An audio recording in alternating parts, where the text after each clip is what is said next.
नमस्कार दोस्तों, the prime stories में आपका स्वागत है। घना जंगल, अंधेरी रात और पीपल के पेड़ों के बीच से गुजरते हुए राजा विक्रमादित्य अपने कंधे पर बेताल को उठाए आगे बढ़ रहे थे। चारों ओर सन्नाटा था। तभी बेताल हंसते हुए बोला, राजन, तुम सच में बड़े धैर्यवान हो। चलो, इस बार मैं तुम्हें एक और कहानी सुनाता हूं, लेकिन ध्यान रखना, अंत में फिर प्रश्न होगा। राजा विक्रम कुछ नहीं बोले और बेताल ने कहानी शुरू की। एक समय की बात है। किसी नगर में एक अत्यंत सुंदर और चतुर वेश्या रहती थी। नगर के अनेक धनी और प्रतिष्ठित लोग उसके मोह में फंसे रहते थे। उसी नगर में एक युवा व्यापारी भी रहता था, जो उस वेश्या पर मोहित हो गया। उसने अपनी सारी संपत्ति उसी पर लुटा दी। जब व्यापारी के पास देने के लिए कुछ भी नहीं बचा, तो वेश्या ने उसे अपने घर से निकाल दिया। अपमानित और दुखी व्यापारी नगर छोड़कर चला गया। कई वर्षों तक उसने परिश्रम किया और धीरे धीरे फिर से बहुत धन कमा लिए। एक दिन वह फिर उसी नगर में लौटा।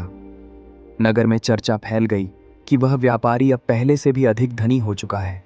यह सुनते ही वही वेश्या फिर से व्यापारी के पास पहुंची और प्रेम का नाटक करने लगी।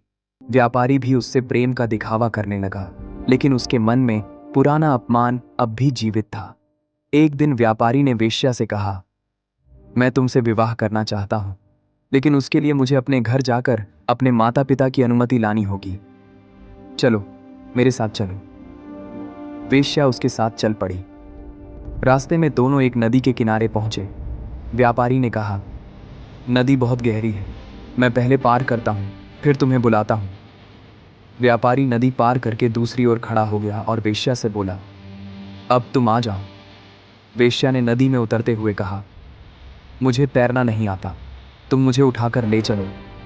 तभी व्यापारी जोर से हंसा और बोला, जिसने धन रहते हुए मुझे ठुकरा दिया, आज वह मुझसे सहारे की भीख मांग रही है। अब तुम खुद ही रास्ता ढूंढो। यह कहकर व्यापारी उसे वहीं छोड़कर चला गया। इतना कहकर बेताल ने कहानी रोकी और राजा विक्रमादित्य से बोला, राजन, अब बताओ, इस कहानी में दोषी कौन है? वह वेश्या जिसने स्वार्थ में प्रेम किया, या वह व्यापारी जिसने अपमान का बदला लिया? ध्यान रखना, जानते हुए भी गलत उत्तर दिया तो मैं तुम्हारा सिर तोड़ दूंगा।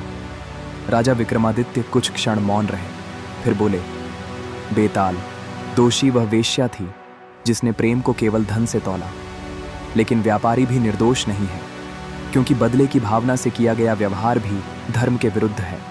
सच्चा मनुष्य वही है जो अपमान मिलने पर भी विवेक न खोए। राजा का उत्तर सुनते ही बेताल ठहाका लगाकर हंसा और बोला, राजन, तुमने फिर सही उत्तर दिया।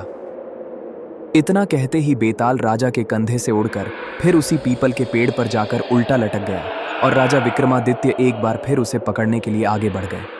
यही थी बेताल 25 की चौथी कहानी। इस कहानी से हमें यह सीख मिलती है कि प्रेम, बदला और स्वार्थ तीनों में सबसे ऊपर विवेक होना चाहिए। अगर आपको ऐसी रहस्यमयी कहानियां पसंद हैं तो वीडियो को लाइक करें, चैनल को सब्सक्राइब करें और कमेंट में बताइए कि आपको यह कहानी कैसी लगी। हम मिलेंगे अगली कहानी के साथ। तब तक के लिए जय सनातन।